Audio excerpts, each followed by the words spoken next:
All right, Tim, it's all yours.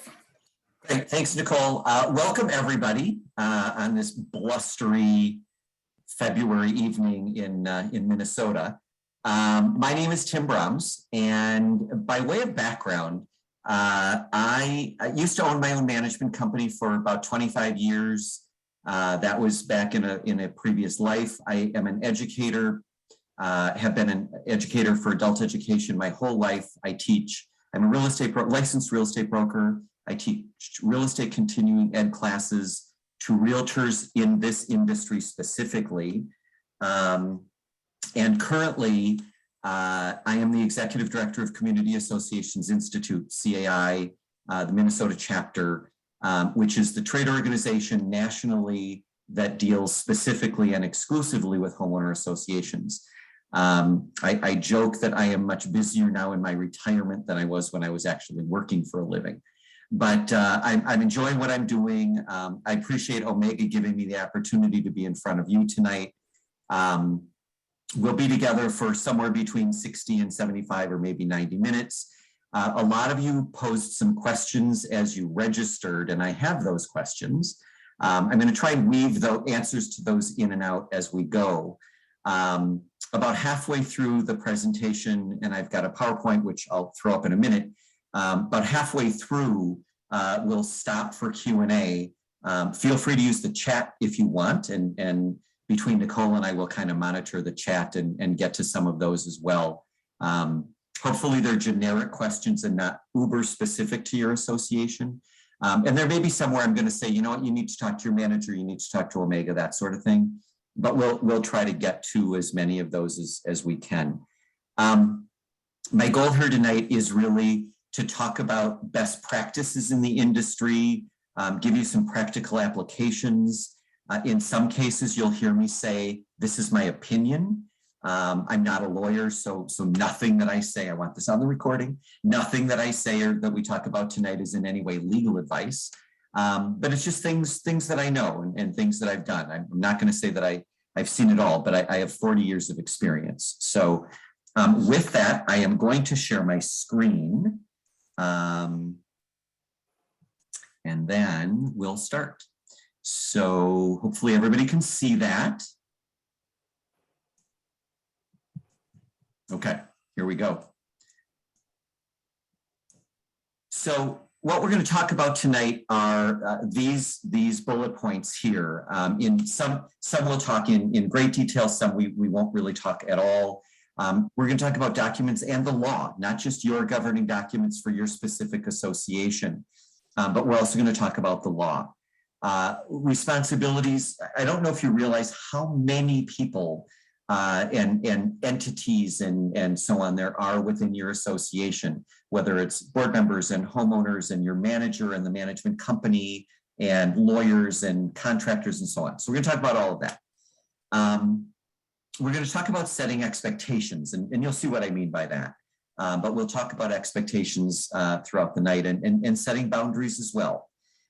Towards the end, I think this is after the middle sort of Q&A part, there's a lot of changes in the laws that have happened as it relates to meetings and voting now. What can happen online? Obviously, we're doing this virtually and so on and so forth. So it's sort of a broad stroke, broad brush stroke, if you will. And like I say, we're going to try and hit on a lot of these things as we go along. So we'll start with the broad topic of documents. And here's where I want to start. Every state has its own statutes. Minnesota is no different. And in Minnesota, the one main statute that we talk about or that you may hear is, and if you hear it this way, it's Makaiowa. If you've ever heard the term Makaiowa, and you kind of scratch your head, what the hell's that? So Makaiowa is an acronym actually, which, and you don't have to write this down, which stands for the Minnesota Common Interest Ownership Act. So that's a mouthful, right? Which is why we talk about it as Makaiowa. So it's statute 515B. You can Google it, Google Minnesota statute 515B. It's great reading, primarily if you have insomnia. It's 500 or 600 pages long. But it is what runs and rules most associations in the state of Minnesota. not all, but certainly most. And whenever I talk to any group, I focus on Kiowa-based associations because that's the majority of them in our state. Now, Kiowa came into play in June of 1994. So if your association was built after June of 94, you automatically fall under Kiowa. If your association was built prior to June of 94, then your waters are a bit more muddy. Before 515B, clever as they were, it was 515A. 515A only covered condominiums. So if you were a condominium building built prior to June of 94, you fell under 515A. Townhomes built prior to June of 94, there was no statute governing them at all. Now, to make it even more complicated, anybody, condo or townhome, starting in June of 94, if built after June of 94, you automatically belong to 515B. Anybody that was built prior to June of 94, you could opt in to Kiowa. You still can if you haven't done it before. So lots and lots and lots and lots of associations, condos and townhomes built before June of 94 also now fall under 515B because they've opted to do so. So there's just so many, that's why that's the statute that I talk about predominantly, okay? And that's the difference between 515A and B. You also all belong to 317A, not a big deal. 317A is the Nonprofit Act. In Minnesota, you are all nonprofits. You were developed that way as nonprofits. You file taxes as nonprofits, et cetera. Then we get into your particular association's governing documents. So if there's 60, 70, 80 people on the call, you probably represent, I don't know, 20, 30 different associations potentially. Each of your associations has your own set of rules and regulations, a set of governing documents. This is the list of them. This is hierarchical. And what I mean by that is we're going to start with the Articles of Incorporation. Very simple document, 1 or 2 pages typically, incorporating you in the state of Minnesota. That's all it is. You can't change it. It's never going to change. The next thing is a plat map. Plat map. Every association has a plat map. Then we get into your declaration and your bylaws. Decks and bylaws were drafted by your developer at the time that they incorporated.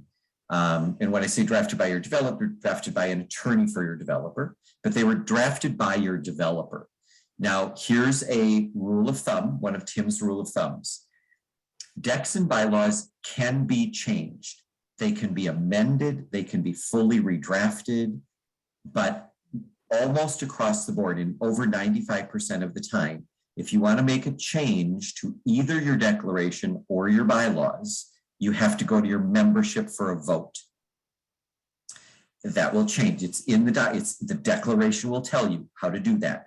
The declaration will say, you need to get 66 or 67% of your membership to agree to a change, or 25%, whatever it is. It's going to be different for all of you. Same with the bylaws, okay? If you have not, this is Tim's rule, if you have not updated or changed both or either your declaration or bylaws within the last 10 years, you should. And the rule of thumb is, my rule of thumb is, you should update your documents, your decks and bylaws at least once every 10 years. If you haven't done it for 30 years, you're due for a rewrite. You're going to throw them out. You're going to redraft all new decks and bylaws. A lawyer, an attorney needs to do that for you.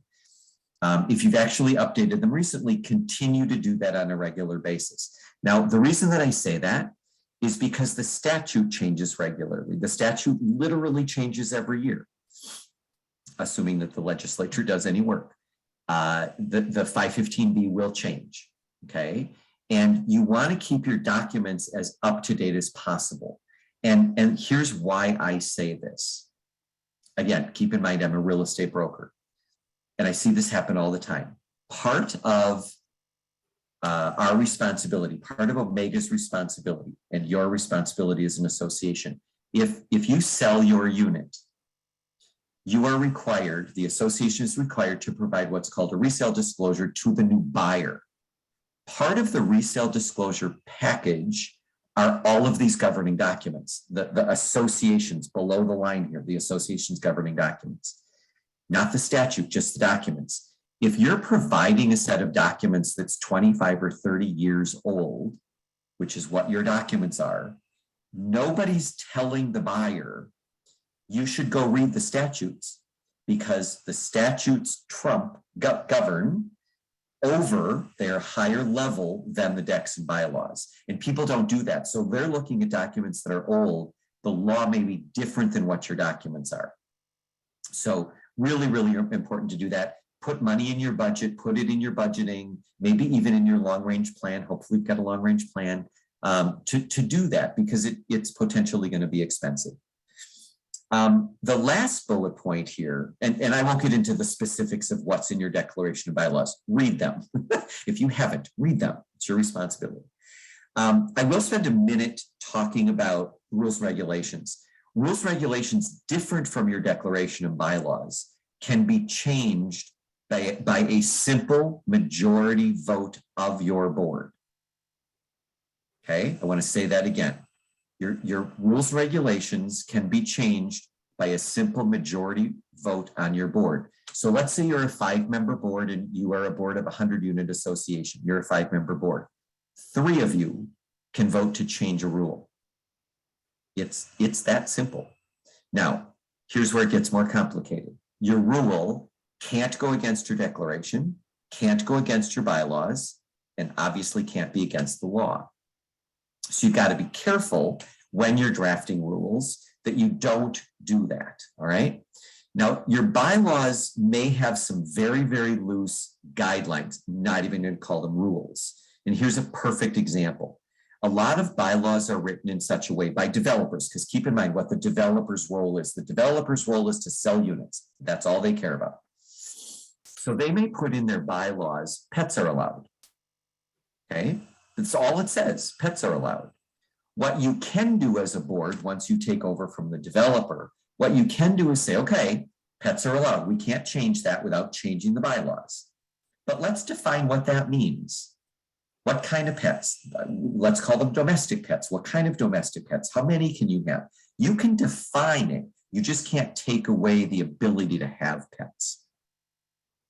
The other thing that I want to say about rules and regulations is this. And I do a lot of I don't rewrite legal documents, but I do a lot of reading of documents to help associations through this process. And I unfortunately read a lot of rules that they're great rules, but there's no consequences.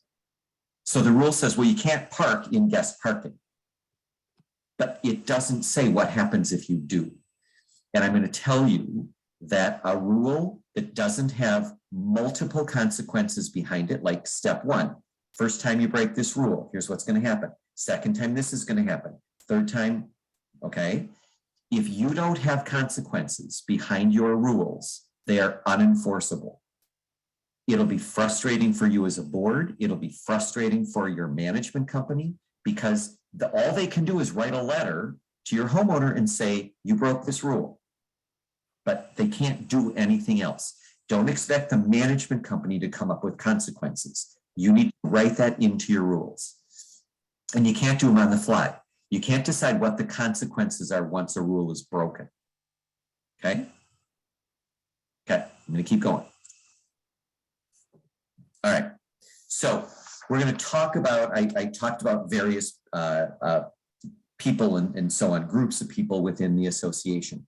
So this next sort of section is responsibilities of any number of people. And we're going to start with board members. And here's one thing that I want you to know, just as an overarching rule, and read the slides, because I don't read slides to you. You're adults. Two things. One is that you have to see your association as both a community and a business. Okay? You are running a small business. You've got money, you've got a budget, you've got money coming in, you've got money going out. You are fiscally responsible for this association, whether it's a $200,000 budget or a $2 million budget. It doesn't matter. You need to be fiscally responsible, and remember that you're running a nonprofit organization. That said, you also need to remember that this is a community of people, actual people. They are your homeowners. You have a responsibility to them as homeowners. You have a responsibility to listen to them. And you're going to hear me, unfortunately, you're going to hear me say the word listen a lot in the next hour. And so while on one hand, I'm telling you, you need to run it as a business, you do, but you also have to be empathetic. You've got to realize we are dealing with people's homes. And part of that may mean we need to educate the homeowners. Before you all got on the call tonight, Nicole and I were talking, and it's as much about educating you as to how to be board members as it is educating homeowners as to how to be homeowners. The other thing that I want to get across is it is the board's responsibility to set policy. That's one of your main purposes. You set policy and what actually happens within the association. It is the manager's responsibility and the management company's responsibility to implement that policy. And you need to understand that as board members, that division of responsibilities. But again, most importantly, your homeowners need to understand that. I can tell you from being in the business as long as I have, that management companies get blasted and blamed all day long, every day, about things that they have no control over because they are not the ones setting policy. It's the board that's setting policy. If somebody doesn't like a rule, the manager gets blamed. If their car gets towed, the manager gets blamed. All the manager is doing is following your documents and that were, now rules drafted by the board. So it's important that owners know that flow and that you understand that as well, that it's up to you to set policy. Okay. Several different transitions happen within associations all the time. Whether you're going from a developer where the developer was the board. And again, I used to work with a lot of developers. Their goal is to sell homes. They want to build a beautiful home. They want to keep their buyers happy. But at the end of the day, their goal is to sell homes as fast as they can and then get out. They don't want to be on the board forever. Okay. So we've got transitions from the developer being on the board and their mindset now going to the board, to you as board members, right? So that's a transition that happens. Not always a clear transition, not always a smooth transition, but it's one that we all have to work with. Every year, new board members come on. So now we've got new transition happening from board to board, okay? One of them that's not on here is when a manager turns over. And I'm going to tell you very honestly, this is not an Omega issue. This is a global issue across the country that managers turn over. If you talk to other management companies, don't ever fall for the, oh, we don't have manager turnover, because they're not being truthful. The truthful management company is saying, yeah, we have turnover. It happens. This is a tremendously difficult business for a manager to be in. They sit and listen to homeowners complain all day long, and they have to fix that. Okay, it's often a very thankless job, and so managers turn over from time to time. It has gotten. I'm a very, very nice person. I'm painting this bleak picture. It has gotten even worse since COVID. And I see that in my role at CAI, because all these people are members of mine. I talk to these people all the time. I have seen, very sadly, very seasoned managers leave the business because they've literally just thrown up their hands and said, nope, I'm done. I wasn't going to retire for 5 more years, but I'm done now. And the reason for that, and the reason I'm blaming it on COVID is why? Everybody's sitting at home now. So all of these homeowners, I was going to call them crazy homeowners, all these homeowners that at least were at work during the day, they aren't anymore. They're sitting at home. They're watching their lawns being mowed, and they're not being mowed the way they want them to. One neighbor says, my lawn got scalped. The next door neighbor calls and says, my lawn's too long. Why didn't they cut it shorter? This is what this industry deals with. And everybody's home now all day long. So statistically, the number of phone calls and emails has increased dramatically. And it has pushed people out of this industry nationwide. So there's lots of transitions that happen, and we just need to roll with that and do the best we can. Your fiscal responsibility is very simple. I talked about that a little bit ago. Really, it's balancing your budget. You're going to do a budget in the fall. You've got money coming in. You're going to figure out what do we think we're going to spend next year? Then based on that, what do our dues need to be to cover that? And always include your reserve fund as well. Ethical responsibility, we're going to keep you on the straight and narrow. Part of our responsibility, or part of Omega's responsibility as a management company, is to make sure that you don't break laws. We typically don't budget for money to get you out of jail, so you're on your own there. So we just need to make sure that you don't do anything that becomes unethical. You can't act in your own self-interest. You need to do what's in the best interest of the entire association. This goes back to listening. And you can't be on the board because you have a personal agenda. That's the wrong reason to be on the board, and you shouldn't be there, okay? The last bullet point on here is micromanaging the manager. Let the manager do their job.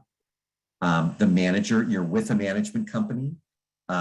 There's all sorts of support at Omega that they can offer the manager. Don't be nitpicking them. Let them do what their job is. Your job is to make decisions. Their job is to implement those decisions. Let them go ahead and do that. Okay. All right.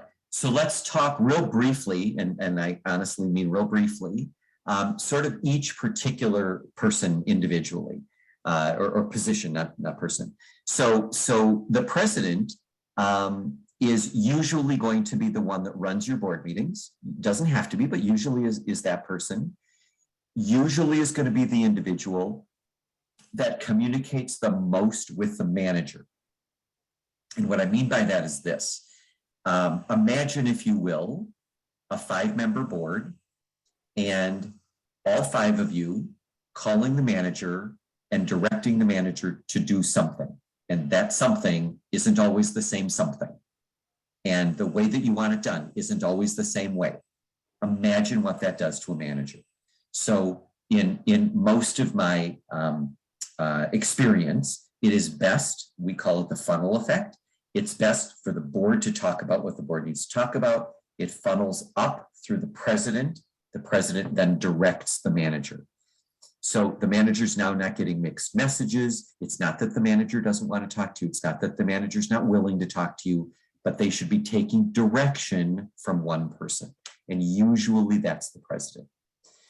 The president also is in a unique position because you're running the meeting where you're asking if somebody wants to make a motion or calling for those sorts of things when it comes to that part of the meeting. The manager holds the ability to vote last if they choose, and in fact, potentially be a tie-breaking vote. Now, it doesn't matter. This is, again, maybe just a recommendation. I have seen it where presidents vote first. They want their voice out there because in some cases they feel their voice is louder. And if I vote first, well, then they're just going to all follow. You're on your own. I believe that the president should lead, not dictate. So oftentimes president will vote last and, like I say, be the tie-breaking vote. In your role, Madam or Mr. President, as the leader of the group, you need to be organized, you need to be prepared, you need to stay focused. I mean, all of those things, those need to be qualities that you bring to the table. Okay. Vice President. Vice president is a bit of a placeholder. Vice president, it certainly is a voting member of the board, but typically you're the person that's going to step up if the president can't act for whatever reason. Maybe the president's in Africa on a safari and you're still going to have your board meetings. And so you're going to jump in and you're going to act as the president. So those sorts of things, all right? You can, if you've got committees in your association, you could get involved in committees. I mean, there's other things you could do. The president could ask you to do something as well. Secretary, I want to spend just a minute on the secretary, more than I did on the vice president. So your job as the secretary is to take minutes of all of your meetings. And we're going to talk about meetings a little bit later in our presentation. There's several different types of meetings that you have. Your job is to take minutes of all of the meetings. Okay. Now, what I too often see secretaries doing is trying to write down everything everybody says. And you get all flustered because you can't write that fast or you can't type that fast. That isn't the point of meeting minutes. You're going to be very specific when it comes to voting. Okay. So if you're going to, if you're at the beginning of your agenda and you're going to approve the financial report, the treasurer's report, for instance, somebody moves to approve the minutes, somebody seconds, you're going to write that down. Johnny moved to approve the minutes, blah, blah, blah. You're going to write that down pretty specifically. But let's say now you're in the guts of your meeting and your manager has brought forth, you're looking for new lawn snow vendor, and your manager has brought forth 3 bids. All you need to put in the meeting minutes is, we discussed, manager submitted three bids to replace our current lawn snow vendor.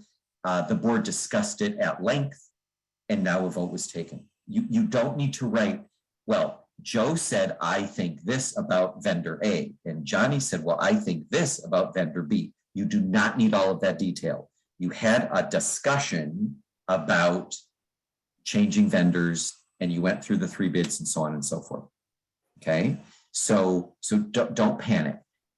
A trick that I used to use and I used to teach is write your meeting minutes on your agenda, because you should be following, Mr. President or Madam President, you should be following your agenda. So it should be pretty easy to take meeting minutes right on that agenda. Don't be waving off track there, okay? The other thing that I want to say about the secretary's role, but specific to everybody, and again, I never used to talk about this until COVID hit. Not legal advice. My opinion is, do not record your Zoom calls. And here's why. Meeting minutes need to be kept for 7 years. 6 or 7, I never remember the number because it keeps changing. 6 or 7 years. If you record your board meetings, whether it's Zoom or GoToMeetings or whatever the other ones are, if you record those, you have to keep those recordings for 7 years. Homeowners have the opportunity to see them, the whole thing, not edited, and should there ever be a lawsuit, they're discoverable. So you have to keep them. You can't erase them. You can't just get rid of them. So don't record your minutes, your meetings. Sorry, don't record your meetings. Just my opinion. Okay, treasurer, you see what their responsibility is. If you're not a CPA, don't worry. Most treasurers of associations aren't. And frankly, if you are a CPA, well, I'm not sure that I want you as my treasurer, because you're going to be looking at things that really are not important at all. I do, and Omega probably does this as well. I do a whole financial training separately, and just teach people. And I do this for realtors too. Here's what you should look for in your financials. Look for variances. Look for this, that. You don't need to dissect every line item because you'll drive everybody crazy. When it comes to investments, you'll be the treasurer. You'll be the one that is going to be most helpful when it comes to, what should we invest in giving recommendations to the board.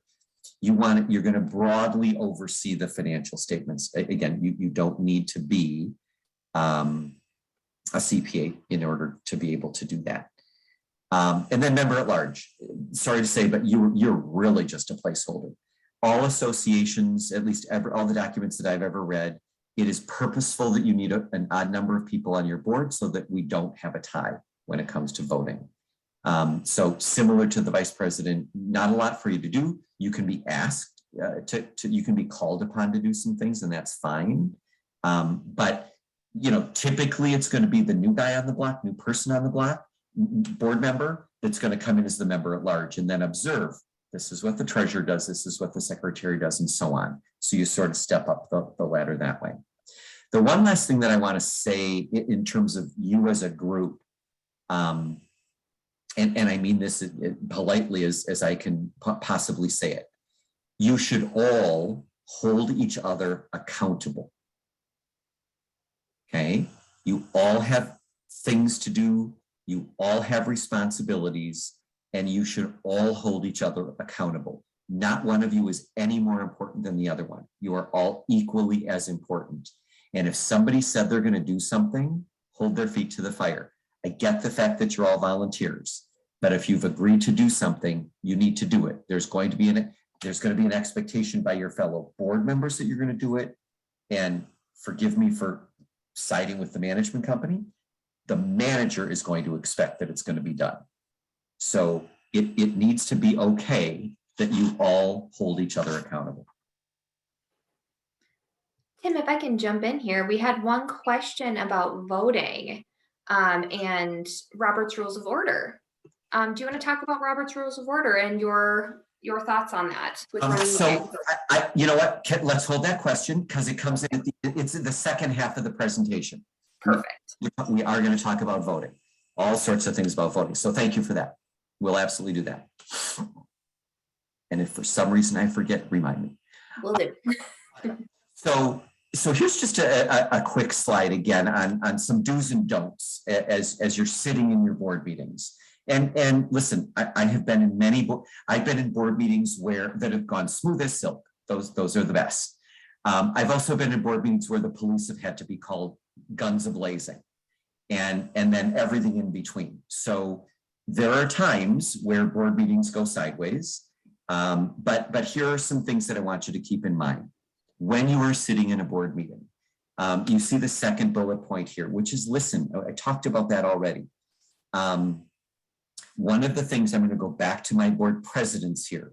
One of the tools that I used to use when I was involved in helping to run board meetings is this. There is always on a board a loud voice. There is also always on the board a very, very quiet, meek, mousy person. I mean, no disrespect, but a very quiet person, okay? Both of you have very important things to say. It's just that the loud person always gets their voice heard. The quiet person rarely does. So what I used to do is, first of all, go around the table, use this tool, go around the table, president's leading the meeting, go around the table and literally let everybody speak once. Don't go around in circles, okay? But go around the table and get everybody's opinion, get everybody's input, okay? And then where it says get input from the outside, get input from your manager, get input from other potential sources outside. Start with Omega, then go outside of Omega if you need beyond those walls. But get the input, listen to the input, because that's how you're going to make a good decision. I don't care if you have sat on the board of a Fortune 500 company. That's not going to help you in an association board. If you've come from other associations, maybe you've got some good things to say. This is a different association. Be a better listener than blabbermouth. Sorry about that. And then there are often reasons why bad decisions get made. We will, when I say we, I mean Omega and your manager will do what they can to help you avoid making bad decisions. But at the end of the day, the decision is yours. But listen to your manager as well. The one last comment that I would make on this slide is this, and that is keep in mind that if somebody brings up an issue to you, while you may not think it's important, you may want to blow them off, it is important to the person that brought it up.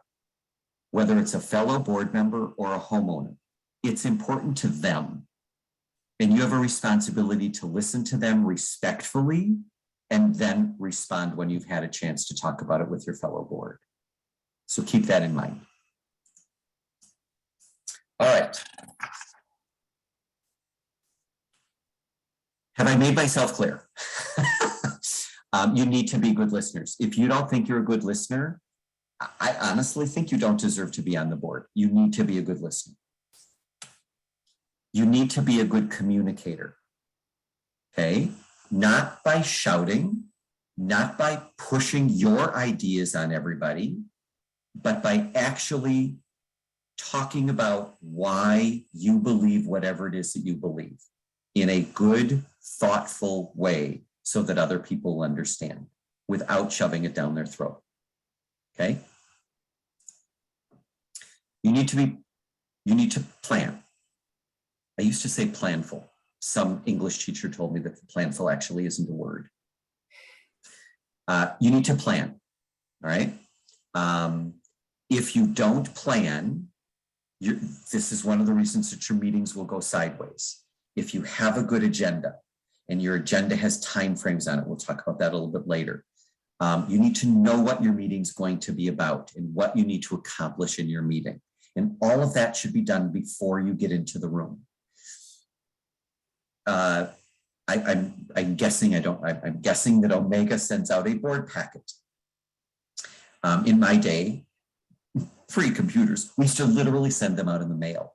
And there was nothing more frustrating than walking into a board meeting and listening to people rip open their packet as the meeting was about, people being board members, ripping open their board packet as we were about to start the meeting. It used to piss me off. I got it to you 5 to 7 days before the meeting. Your job was to read it so you could be ready, not as you're sitting down to the meeting. Be planful. The fourth bullet point here is participate. Everybody should participate. You need to make sure that everybody participates and allow that to happen. You're on the board. Maybe you're on the board because you missed a board meeting and you got voted in. And I apologize for that. But even so, you are now sitting on the board and you have a responsibility to participate. And the last one is a very, very small word, but act. I see too many boards that sit in board meetings and they're paralyzed. They literally cannot make a decision, okay? You need to decide. If you make a wrong decision, okay, we'll fix that down the road. Nothing that you do is going to be so horrible that it can't be fixed. So make sure that you act. You take votes and you act. If you keep kicking that can down the road, your homeowners are going to see that nothing is getting done. Your manager's going to know that stuff needs to get done, but you're not acting and they can't do anything about it. You have a job. You have a job as a board to act. Okay. All right. So now let's do this. We're going to sort of talk about the differences and what your responsibilities are between you as a board, and I think all of you on this call are board members or your board member wannabes, what your job is and what the manager's job is. And unfortunately, the way that I talk about this, it makes it sound so simple. And you know, I live in a perfect world. That's just me. And I know that the world isn't perfect. And so I don't mean to boil it down to be this simplistic, but at the end of the day, this is really how it does boil down. The manager gathers the data. This is their responsibility. And they advise the board, okay? Your manager is your leader. They're not an order taker. They're not there to sit at your meetings and listen to you shout orders to them while they write down, yeah, you'd like a burger and fries, and would you like a Coke or a malt with that? They are the representative that you count on to actually get business done, okay? You don't have to listen to their advice, but allow them to give it, okay? Once they've gathered the data and then advised you, then your job is to make decisions. You're going to talk about it at first you're going to listen, you're going to talk about it at your board meeting, and then you're going to make decisions. Okay, so the manager's done some work ahead of time. They're now advising you. Now we're sitting in a meeting. You discuss and you make decisions. The next thing that happens is that the manager takes those decisions and implements them. This is how, I use the word dovetail or a glove. This is how the relationship between the board and a manager needs to work. Now, this is again, another place where homeowners don't understand this. Homeowners don't understand managers can't make decisions. It's the board that makes decisions. Manager can take that information from the homeowner, but all they can do is say, I will get this to the board. Once they get direction from the board, then I'll get back to you and do what I can do. Homeowners don't get that. So again, it's often the manager that's getting beaten up for things they have no control over anyway. All right. So this can work very smoothly when it works like this.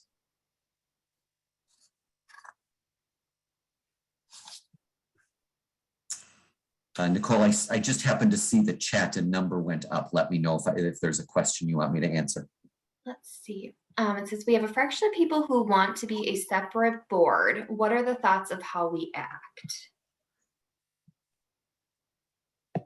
Meaning, what would the board do at that point? Well, so you can't have, an association can't have two boards. I mean, you have to follow your governing documents. There is no such thing. I'm misunderstanding the question. There is no such thing as a separate board. There's no such thing as a second board.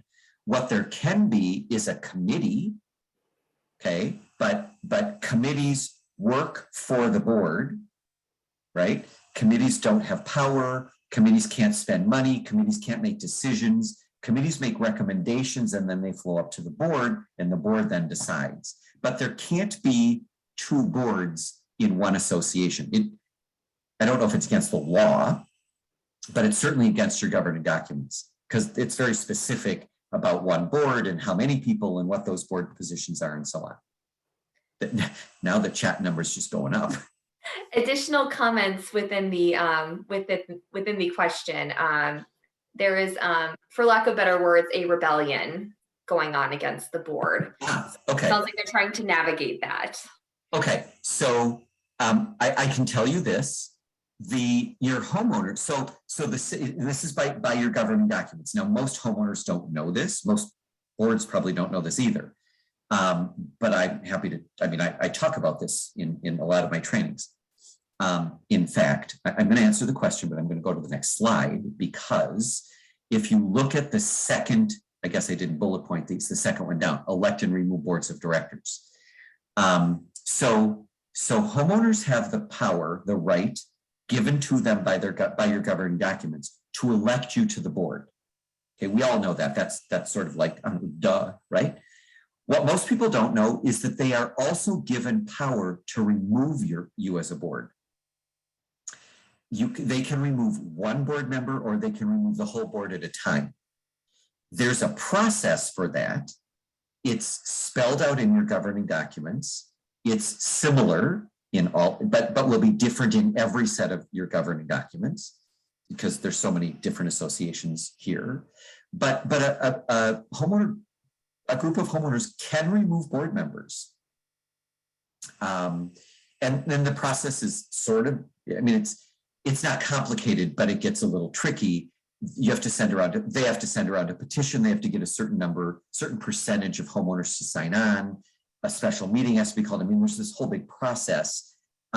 It usually involves lawyers because it needs to be done exactly right. And I've been involved in these. It's not pleasant, but it happens. It does happen occasionally. And unfortunately, I'll tell you this because I think it's hysterical. I have watched where you get this group of homeowners in, they've got the votes, they've got the petition, they've done it all, they've crossed all their, I guess you crossed all their T's and dotted their I's, and they come to the meeting and they effectively remove the board. And then immediately following the removal of the board, the next order of business is to vote in new board members. I swear to God this happened. Nobody ran for the board except the people that had just gotten thrown off. And so part of the process of removing a board is making sure that you have people that will step up and run for the board when that time, if that time comes. Okay. So hopefully it looks like there's a couple more that went into chat. Is it on the same issue or can we move on? One was on the same issue, just a comment that it had happened in their association in November. We did have one more question. What if there is one crazy board member and the rest of the board agrees? Is there an easier way to remove them without going through a long process? Oh, the cray-crays. So this is probably not a question that is unique to the one person that asked it. So I don't know what position that board member is in. One thing that I would recommend, because you as a group, as say it's again a 5-member board, I would make that crazy person. I would make them member at large. I would take them out of any sort of responsible role. I certainly wouldn't have them be president. If 4 out of 5 of you believe that you're one group and that's one Lone Ranger, you can do that because you all decide what positions you're all going to take. So without removing that person from the board, you can sort of take away some of the responsibilities because there are 4 of you against the one person. You can always bring in an outside person. And I mean, you may have realized this by now, I'm a firm believer in using outside resources and literally have an intervention, bring in, I mean, whether it's a psychologist, but bring somebody in, you know, maybe it's not quite so far as a psychologist, but bring in a disinterested third party that's not on anybody's side that says, let's talk about this. So tell me, are you crazy? And you know, try and get the person to realize that. So those are things, and then you know you can go the long way and actually have that person removed. So that's how I mean, without thinking about that for a long time, that's the how I would talk about that. Okay. All right, so I rolled over to this slide while we were going through those questions. I already talked about the second one. This is, I do separately homeowner training, and these are some of the things that I talk about because they just don't know. Some don't even know that they have governing documents, much less the fact that they have to comply with them. And then all of these other things, you can read them here. They have the right and power to do all of these things. And I would suggest that they do that. There was a question, the be respectful to all. I got board, neighbors, and management. The one I would make add another one, and that's your vendors, anybody that's working on site. Everybody needs to be respectful to people that are working on site, as well as your management company. I put your management company into that category as well. There was a couple of questions pre tonight that came through in your as you were signing up for this, and one question talked about how do you get more owners to be involved, and I want to comment on that on this slide. And the best way that I know of is to have them sit on committees. Committees can be very short-lived. So it's a way to kind of get people in and out fairly quickly. A lot of people don't want to get involved because they don't have time. We don't have time in the world. But it could be maybe you're going to do a neighborhood garage sale, and so you tap a couple neighbors to say, would you mind sitting on this committee and just helping us organize this? You're not going to get people to get involved by sending out emails. You're not going to get people to sit on committees to get involved by sending out newsletters. People click delete, or if they see it in their mailbox, they put it in the recycling. You need to ask them face to face. Would you help out? That's how you're going to get people to get more involved. Okay. Also, I'll stay on this slide for just a minute. Somebody put in the questions ahead of time, and I don't know that I have any real sage advice for you on this, but the question was, how do I get homeowners to stop knocking on my doors to complain to me as a board member? And I'll say it to this way. I feel for you. I do. I used to, when I used to manage condos, I had board members that were scared to go get their mail because it was in the common area. And they would go down at 11 o'clock at night and pray that they didn't see anybody. And that's too bad. That is really too bad. So that's sort of one end of it. The other end of it, if it gets really bad, is to call the police. Don't answer your door and call the police. Now, those are obviously horribly extreme. The sort of in-between parts are to say to your neighbor that's knocking on your door, look, I'm at home, and when I'm at home, I'm not a board member. I'm a homeowner just like you are. And I'd really appreciate it if you don't bother me at home with association related stuff. If you've got a complaint, the process is that you either call or send an email to our management company. That's one of the reasons that we have a management company, is for them to handle these complaints. Okay. You can say to the management company, I need to get this message to Dorothy. Okay, whatever. But please, I'd really appreciate it if you don't bother me at home, because when I'm here, I don't have my board member hat on. I have my homeowner hat. You can also suggest that they come to the next board meeting. We'll talk about that in the second half of the presentation. Okay. Nicole, I saw the number in the chat went up again. Is it anything before? Oh, look what the next slide is. There we go. Perfect timing. Yeah. Perfect timing. All right, so we did have a question related to the last slide. It said, what is meant by amend special assessments? Did it say amend special assessment, or did I mistype that? How do I go? Hold on. Oh my God. Sorry, my bad.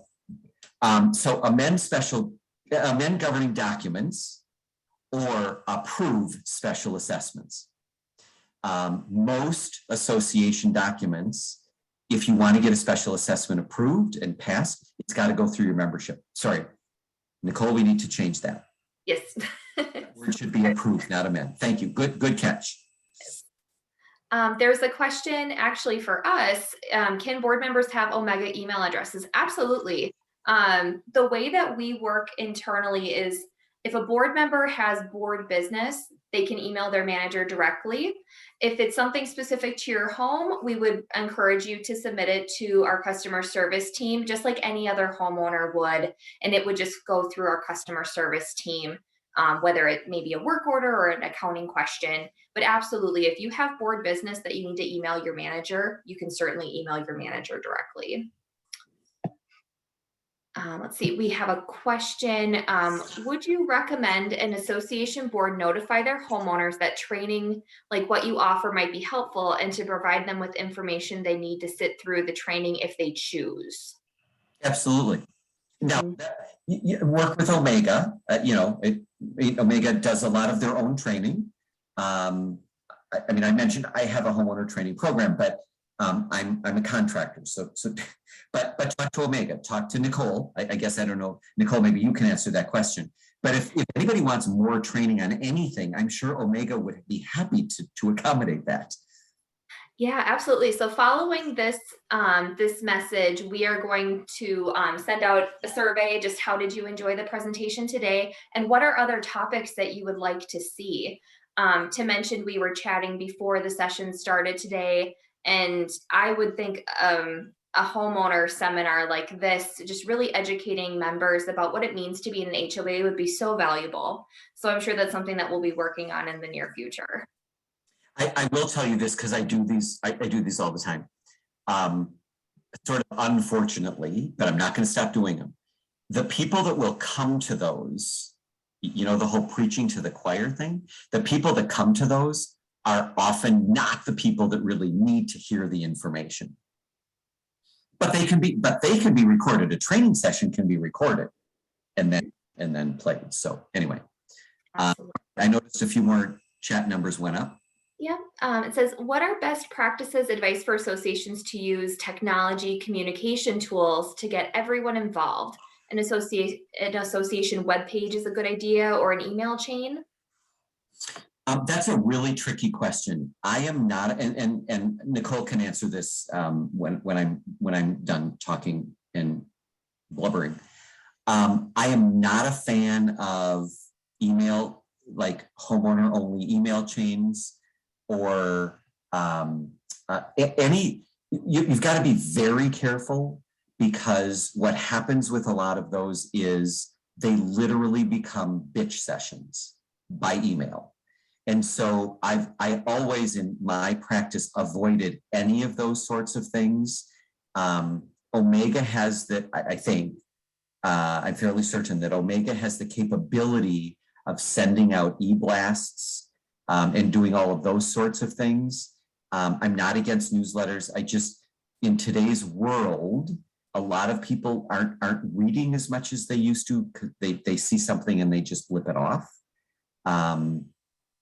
But even if there's, Nicole, I'm going to let you talk to the technology that you have and how people could get more involved, because I don't know your technology. I know you've got some pretty unique things. Sure. So yes, Tim was correct. We do send out email blasts. Some of them can be created by the boards if there's something specific that you would like sent. I do work with a few communities that do a newsletter either every other month or quarterly, and that's a nice way to communicate about some of those more neighborhood activities, or if somebody's looking for a vendor or something like that. We do have a few communities that have their own Facebook page. I've seen them work very well, where they're using it for more community type things. And I've seen it go very poorly, where it turns very aggressive and they kind of turn in on each other. So I would say if you're going to do that, be very careful with that, and just make it known what your intention for the page is. If there's questions about any other things that we can help with specific to your community, we can certainly talk about that with you during a board meeting as well. Some of the other questions here, I would like training on how to track all the way to completion a work order. Excellent question, Peggy. We are actually going to be doing a training on that soon. That's one of the sessions that we're going to be doing, and I'd be happy to share our caliber session, which is on our YouTube channel as well, that talks about how to track those things. But that is a session coming up, so we will definitely be doing that. There's a question regarding who's responsible for sending email blasts, Omega or the board. There's two ways we can do that. So either the board can write something and we can send it on your behalf, or you can give us directions saying that, so-and-so is happening. Can you blast this out for us? A lot of times we'll send things just on behalf of the community, whether it's maybe a big snowstorm and we have an update from the grounds contractor, or a turf fertilization application is coming soon. We will just be sending those out regularly anyways. But if the board has a communication that they would like sent out, just send it to your manager and we can get that out for you. And I would add this. Statistically, nationally, one of the main reasons that associations hire professional management is because they want to get out of the middle of all of that communication. So just like the lady that had the person knocking on her door and how do I stop that? You need to educate your owners to contact management. That's their job. And similarly, when it comes to this question of who should send the email, emails, my opinion, and it sounds like Nicole agrees, emails should come from the management company, not from the board. You should take yourself out of that, or you're going to get caught in a loop you may never get out of. All right, so let's go on and keep putting the questions in. This is great. This is great. So we're going to go on and we're going to talk about expectations and boundaries. Can you read that? Because it's funny on my screen, but it says expectations and boundaries. So the first one is this. Just remember that a relationship exists between Omega and you as the board. Okay. Omega is the expert. There is no expectation that you as board members, you all have your day jobs, for lack of a better word. You've all got some sort of career, many of you, whatever that may be. And maybe no disrespect, maybe you know something about something. Probably you do, not maybe. You all know something about something. But when it comes to running the association, let Omega do that with you and for you, okay? And just recognize that there is a relationship and that needs to happen. Communicate with each other, and this goes back to my favorite word, listen. This is probably one of the hardest things for boards to do. I don't know why. I guess maybe because inherently there are just so many control freaks in the world. I'm one of them. Let the manager do their job. Okay? Let them direct you, let them guide you, and then let them do their job. Your job is not to look at every single thing that they're doing and making sure that it gets done. Okay? Should you hold them accountable? Absolutely. Holding somebody accountable does not mean micromanaging their life. Did I nail that hard enough? That was perfect, Tim. If I could jump in there really quickly. Sure. So as well as helping set up these webinars and things like this for Omega, I am a manager as well. I've seen a few of my board members on here, so thank you for joining. The micromanaging piece, I know board members, they make decisions and they want to get things done, and our job is to get those things done for you. A few things that we are working on in the back end that you will see coming soon is something called a snapshot that you will have access to. We are training our managers presently on this, and we will update you when that gets ready to roll out. What it's really going to do is allow the boards kind of a behind the scenes view of what the manager is doing. So a good example would be if you have approved a painting project, you're going to be able to see behind the scenes all of the different steps that are happening in live time. So you can log in at any time and see what's going on. That does a couple things. One, it's showing the board members everything that's happening, so you know that work is getting done. And two, you don't then have to talk to your manager. You certainly can. We love talking to you. But you don't have to call the manager and ask about that. You're able to see that live work happening. So I think that process that we're putting in place is going to help everybody. It's going to be a cool tool, and we can't wait to roll it out to you. Sounds really cool. Ask questions, understand each other, and know and understand the manager's function. And you're not their only client, right? They've got a portfolio. That's what they're called, they're portfolio managers. So talk to them, have conversations with them. I too often see where a meeting ends and the manager comes away with a laundry list of things that they have to do. And in their mind, they're thinking, okay, these things, some of these things I can get done quickly. Yeah, I've got like 60 days to work on this. And the board walks away knowing that same laundry list, thinking it's Wednesday, or the manager should have that done by Friday. Okay, there's a little disconnect there. So talk to each other.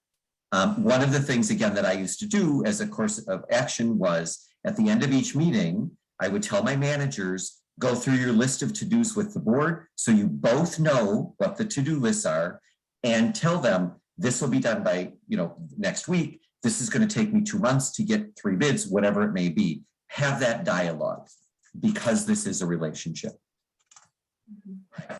So we're going to talk about types of meetings, and I mentioned this earlier.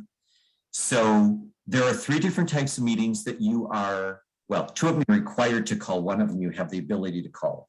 So you are required to have board meetings and annual meetings by way of your documents. You have the ability to call special meetings from time to time.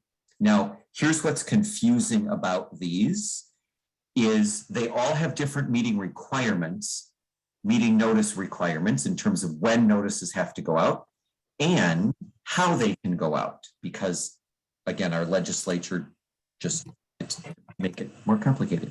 So here's it, but it has changed and it keeps changing. So you've got to notify your members of the meeting that you have. Board meeting, special meeting, annual meeting. Anytime you have a meeting, you have to notify your membership. In Minnesota, we have an open meeting law. They have to be allowed to attend your meetings. I was very specific about that language. They have to be allowed to attend your meetings, not participate, but attend. Okay. So for a board meeting, and you have to send out meeting type, time, location, date, and agenda. All right. Board meeting notices need to go out 5 to 7 days prior to your meeting, and they can be sent electronically. It's a fairly new change in the law, but board meeting notices can be sent out electronically. In my day, if somebody didn't have email, we were required by law, we could send it electronically, but we were required by law to send it to anybody by snail mail that didn't have email. You don't have to do that anymore.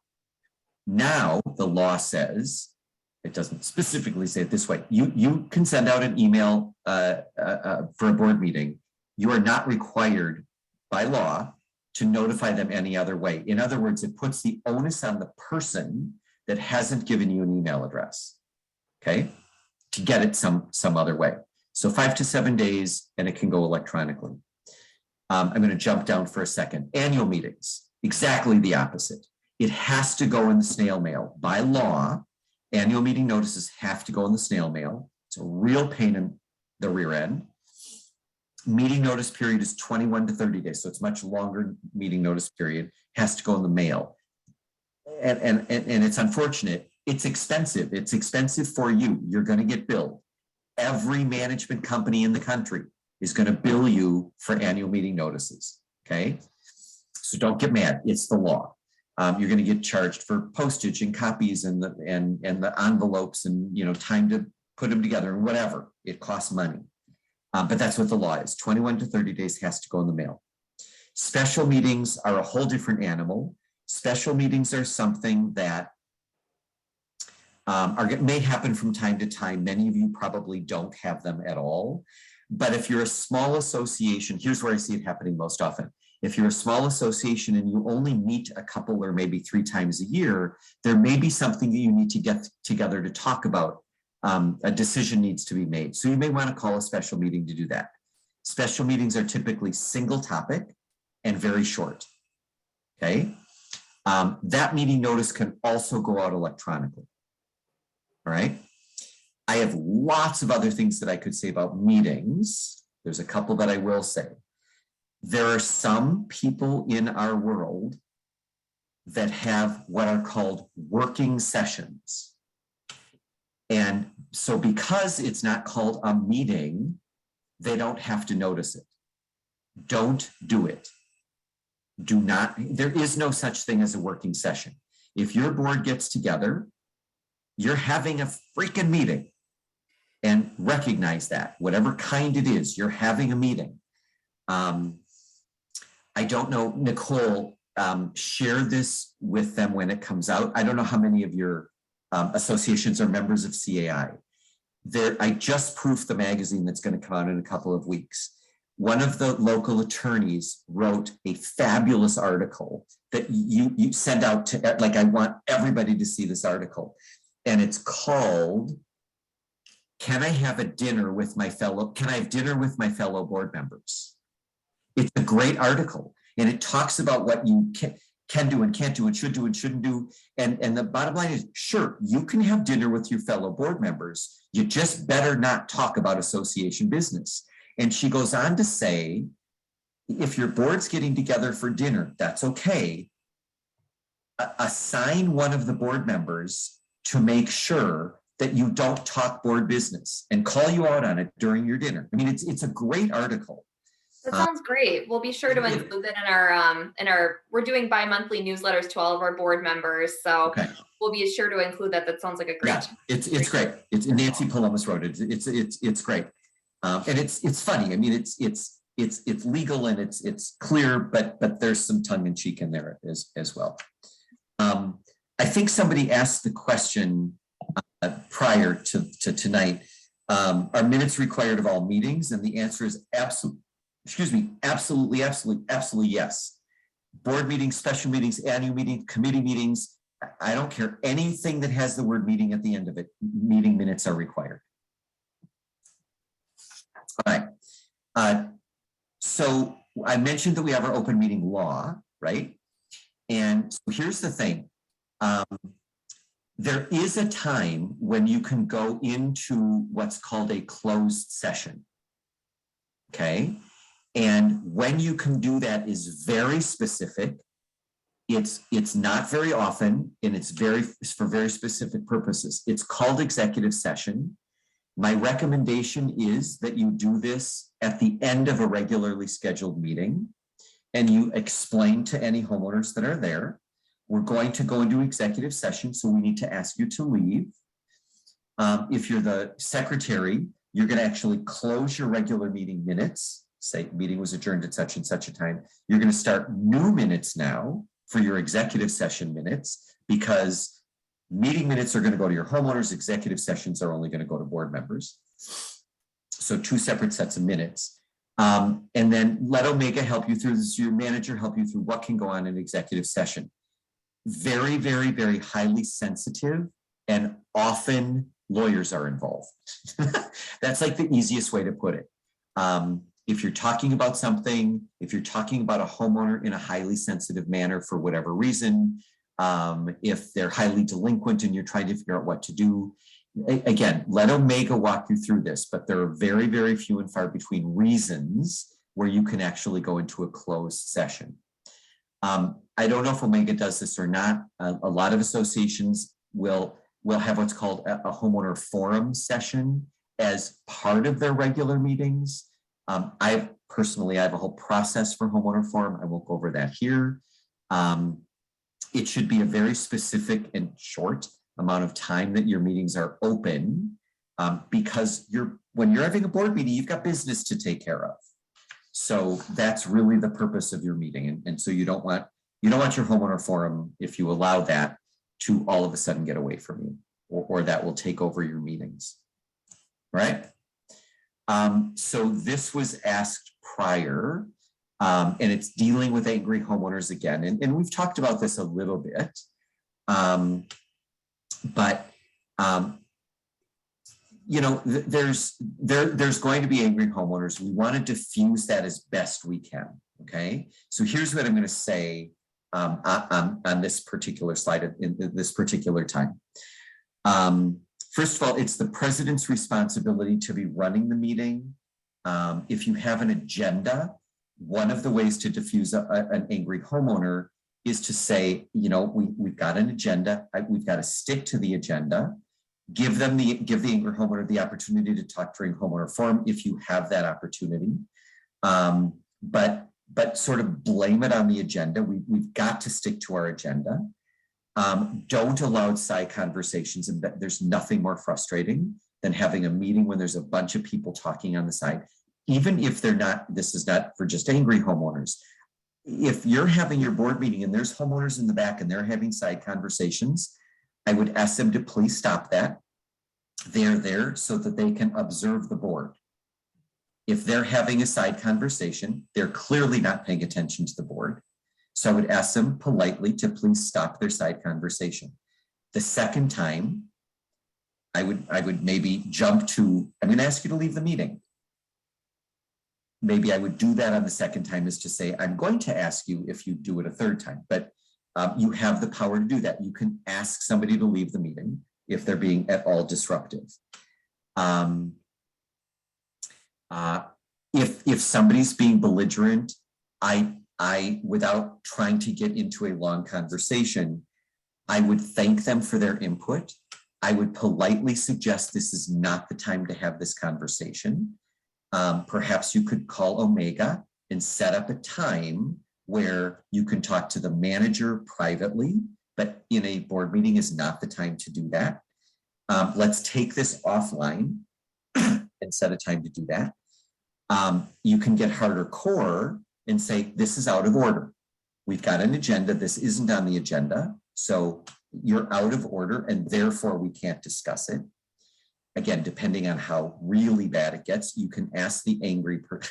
Every time I see this angry homeowner, I think of Angry Birds. You can ask the homeowner to leave the meeting. That's sometimes difficult to do. And then frankly, if your meeting is totally out of control, you as a board, you as the board president, and I would defer to your manager, you can immediately adjourn the meeting. If your meeting is so out of control, and I've done this, if your meeting is so out of control, you can immediately adjourn the meeting. And you're done. Meeting is done. You leave. Don't engage in further conversation. Then you actually leave. Okay. So those are some tips. It is not a problem that is easily solved. It is a problem, again, throughout Minnesota, throughout the nation, that there's angry people in the world in which we live. And they all live in associations. What can I tell you? All right. So let's get to voting. Somebody asked a question early on.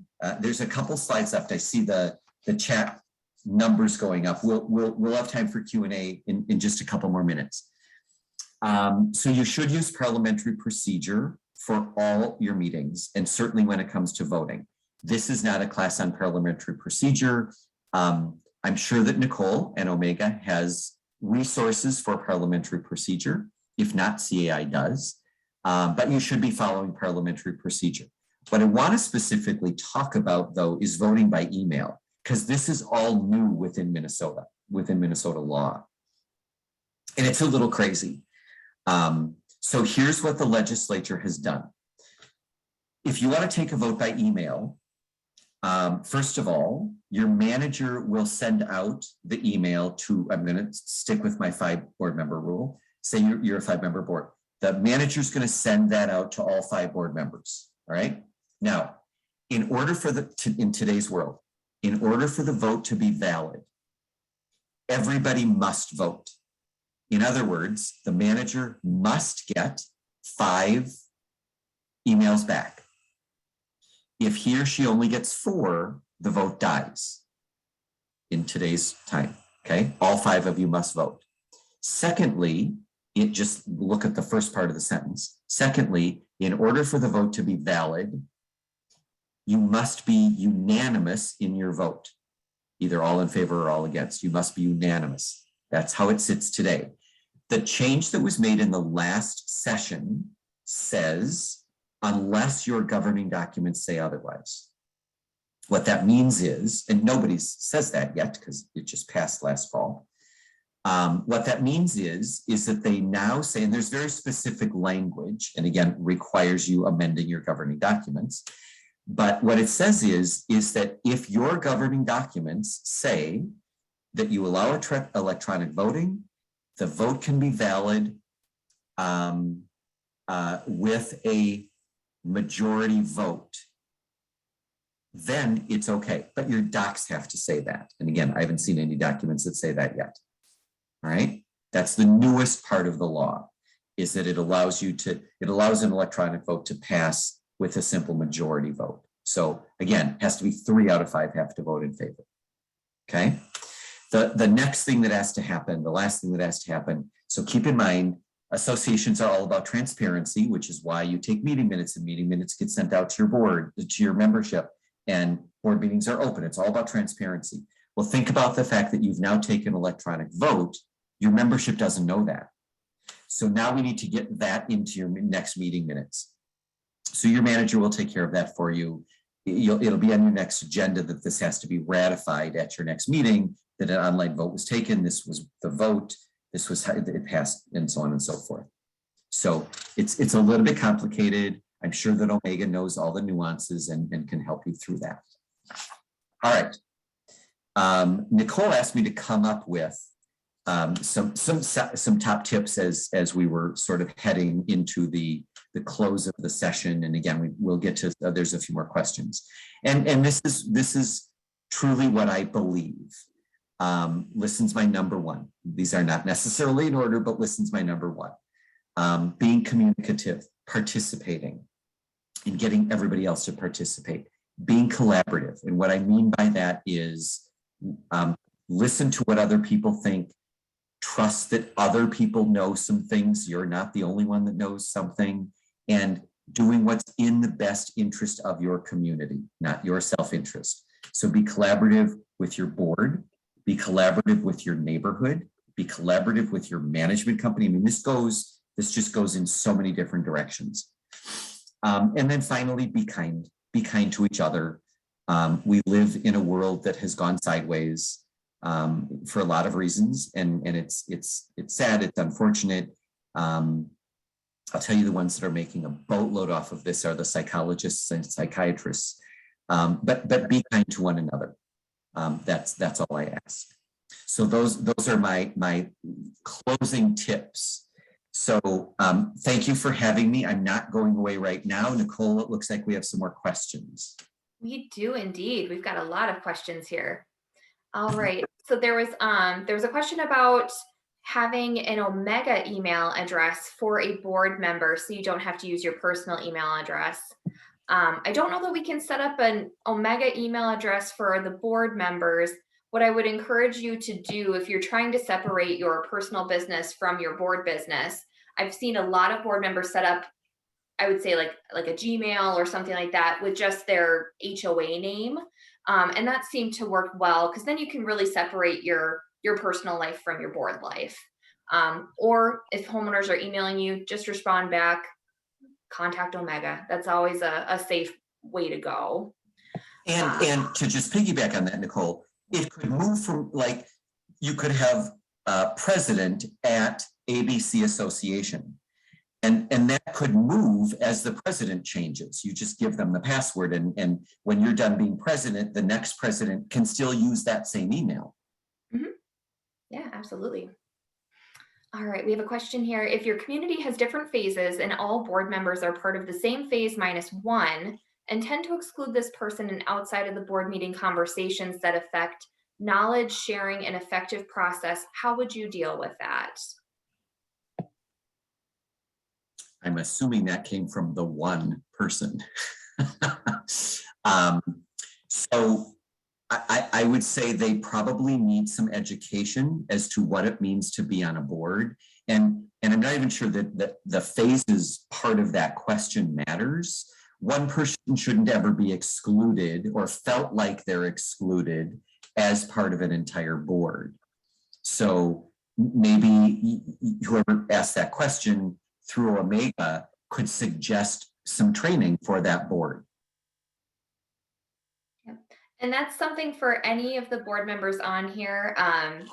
If your community would like individual training, that's something that we can bring Tim in for. He does that for a lot of communities.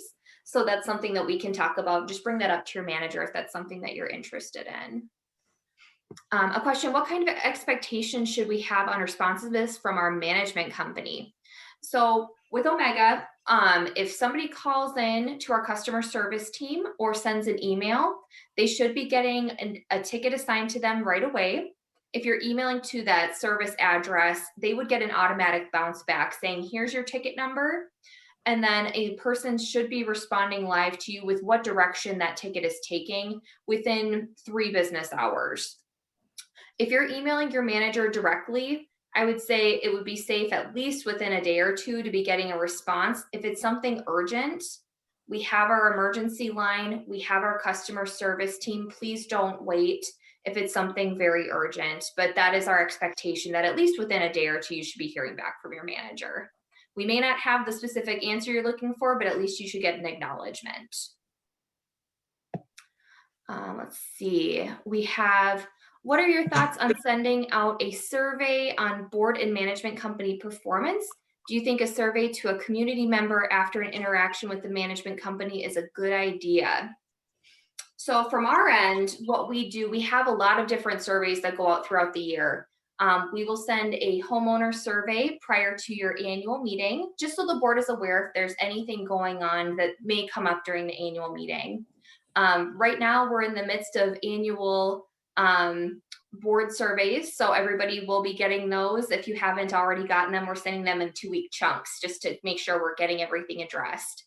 And then as far as a board sending a survey, Tim, what are your thoughts on that? I'm a little tainted. I'm not sure that you want my answer. So surveys are only good to a point. And here's what I found. Typically, not a lot of people respond. A lot of people see the word survey and they click delete. Even if it says, please complete this short survey, this 2-question survey, they hit delete, okay? The people that are extraordinarily happy and want to share that joy with the world, they're going to reply and say, you're 10s all the way along. The people that are pissed off with life, they're going to reply and give you 1s all the way along. If you're sort of middle of the road, those are often the people that aren't going to reply. And so what happens is it's hard to get a true sense of how people really feel. So I have to say I don't love surveys just because of what they are. I mean, think about what you get surveys for. It's like every time you click on a link on a website, you end up with a survey. And so it's just really hard to get people to fill out surveys. That's my opinion. Maybe that's not professional, but that's my opinion. So CAI just had our annual expo. It was just a couple of weeks ago. We had like 300 and some people there. And I always do surveys because that's what you do. And so I surveyed, we have exhibitors, and that's one group, and that's one survey, and then we have attendees, and that's a second one.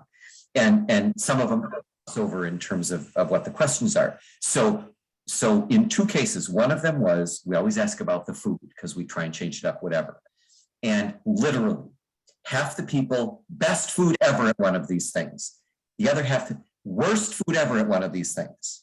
Okay, what do I do with that, right? So you find that you get information that isn't necessarily helpful. If somebody's super pissed off, okay, if that's one person in a 100-unit association, are you going to be able to solve that one person's issue? I don't know. I'll stop my rant on surveys now. Another question, are SLAs commonly used to set and maintain expectation? What are good SLAs to have in place? What's an SLA? SLA? SLA. What's an SLA? Is it service level expectations? Well, that would be yes, service level agreement. Service level agreement. I bet that's what it is. So what was the question? Now that I know what that means, what's the question? Are they commonly used to set and maintain expectations, and what are good SLAs to have in place? I have not run across them, so I can't answer that question. Sorry. I would say as far as setting an expectation, whether it be with your homeowners or with your management company, your vendors, those are all good things to have in place. I think as long as everybody is on the same page, then, I mean, I think that's a better place than not having any agreement at all. Can I say, and I don't, I mean, I feel like some of what I've said, I've maybe come down a little bit harder on that I'm on the side of a manager. But it's really, I try to remain neutral, but also want to be thoughtful in my training. And I want you to try and put yourself in the shoes of an association manager. And let's say that they're managing 8 properties, whatever the number is, doesn't matter. They come in, whatever metaphorically come in, whether it's to their office or home office or whatever, with an expectation of what they're going to accomplish during that day, because they have work to do. And so that makes sense to them, right? And at 8:15, there's a 12-inch snowfall. And now the calls are coming in and the emails are coming in that the snowplow hasn't been there yet. And there's who was on a call today where somebody was supposed to be on it. She wasn't on it because a pipe burst in one of her properties. That then became her priority. That is the life of an association manager, is literally jumping from one catastrophe to another while trying to maintain their regular workday load. And so, let's keep in mind when we're talking about what's reasonable and what kind of time frame for callbacks and all of these sorts of things. Omega, a lot of management companies now do. Omega has a client support center.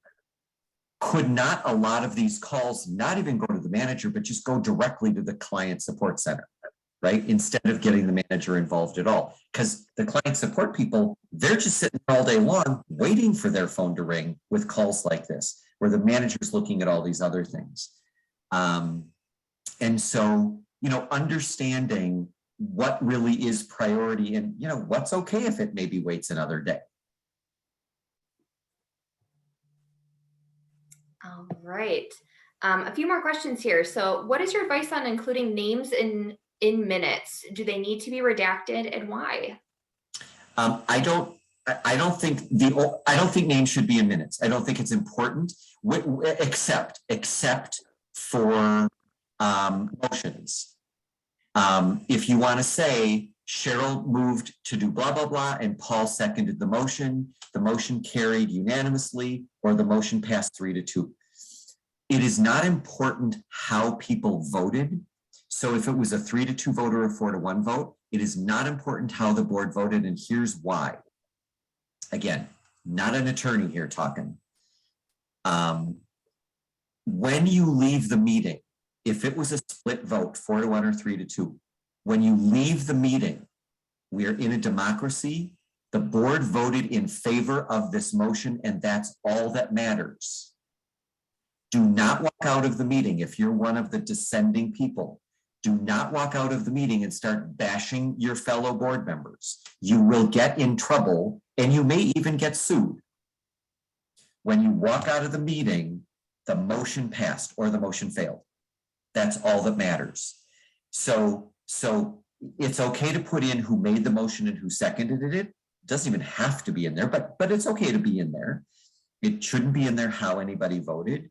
And then, as I said earlier, when you're taking the rest of your minutes, you had discussion. It doesn't matter who said what. All right. How does one stop a board member who has managed to take control of the board? The manager, bids, meetings with vendors, presentation of all proposed projects. I would train them. That's the first thing that I would do. Maybe they think that's what they're supposed to do. They are probably a bully, and I've run into way too many of those in my life. But they need to be told what they're doing is inappropriate. That could fall to Omega. It could fall to Lance as the owner of Omega. Where somebody at Omega goes to the meeting.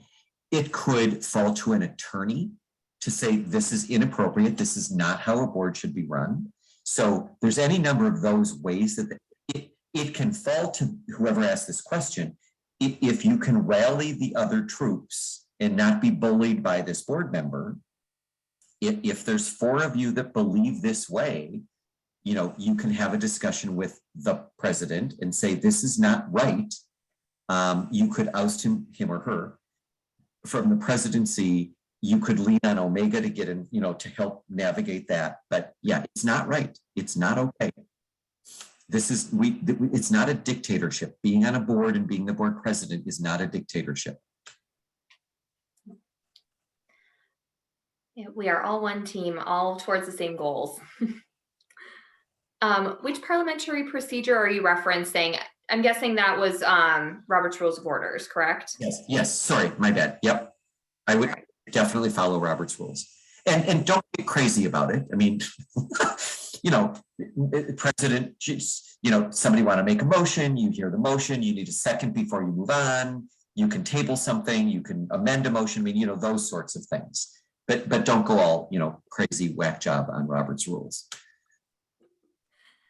All right, a homeowner came to a meeting where they will read a prepared statement. They then ask that the full statement be sent out to the homeowners with the minutes. Any advice how to respond to this? So if they read it at the meeting, if you allow it to be read at the meeting, then it absolutely could become part of the meeting minutes, especially if they ask for it to be. I think it depends on how appropriate or inappropriate it is. I would probably do everything I can to not allow a prepared state. Now, sometimes people know they've got limited time, so they'll write their remarks down so they can remember what they want to say. If they have an agenda that is a negative or bad for the association, against the association agenda. Okay, I saw whoever did it, somebody just put in the thing here. It was bashing the manager. So I would consider that somewhat inappropriate, and say let's take this offline. You could say, before we will allow, I don't know the legality of this, but you could say, before we will allow a written statement to be read, we the board want to read it first and make the determination of whether or not it's appropriate to be read. Again, I mean, if somebody's got an axe to grind with the manager, okay, let's talk about that. Let's get maybe the manager supervisor involved. I don't know the hierarchy at Omega, but you know what? Let's get this to Omega. Let's escalate it beyond the manager, and have a discussion. You can be unhappy with the manager's performance. It doesn't give you the right to bash them in front of 50 people. That's just not nice. It goes back to my last slide. Be kind. Yeah.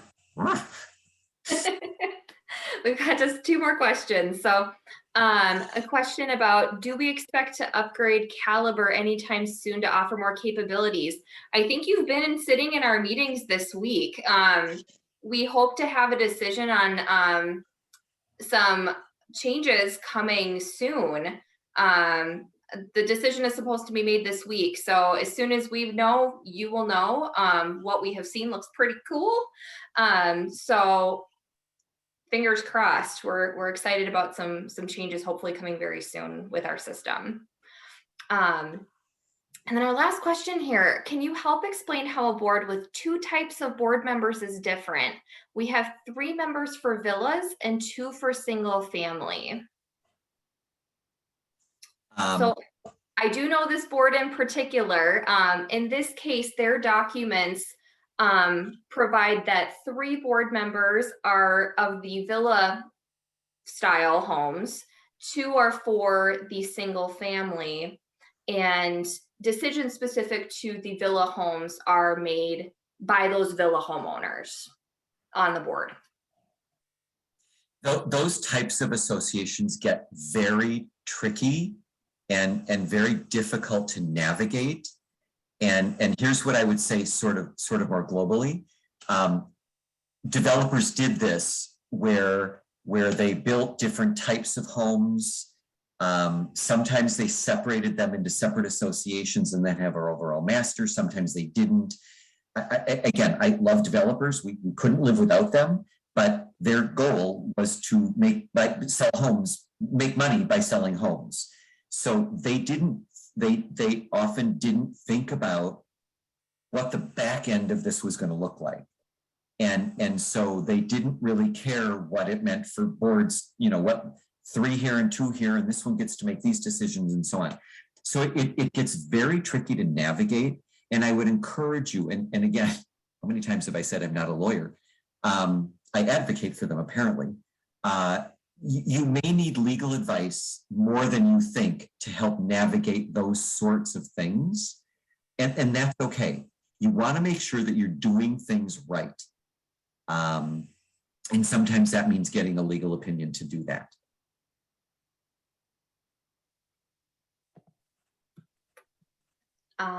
And looks like one final question just popped in. Will a copy of this presentation and perhaps the text pages be emailed to the participants? Yes. So, we talked about surveys a little bit ago, so we're going to be sending out a survey at the end of the presentation here, including that link to the YouTube channel that will also show the presentation slides. So, so you will be able to view that and share that with your other board members as well. And Nicole, you said the recording is going to be somewhere in your. Yep, it'll be on YouTube, and then we'll send that link with the survey so you have that readily available. Oh, you are welcome. So thank you so much for everybody participating. We hope that you learned at least one thing today about what it means to be on the board. Thank you so much to Tim. You've been such a big help today, and we really appreciate you. I see lots of hands clapping, so it's great. Thank you. I enjoy doing this. So thank you. And as Nicole said, I often say the same thing. I hope you took away at least one thing from the last hour and 40 minutes. If you've got questions, get them to Nicole. She knows how to get a hold of me. A lot of good opportunities out there, and there's lots of really good people out there. There's lots of good board members. There's lots of good managers.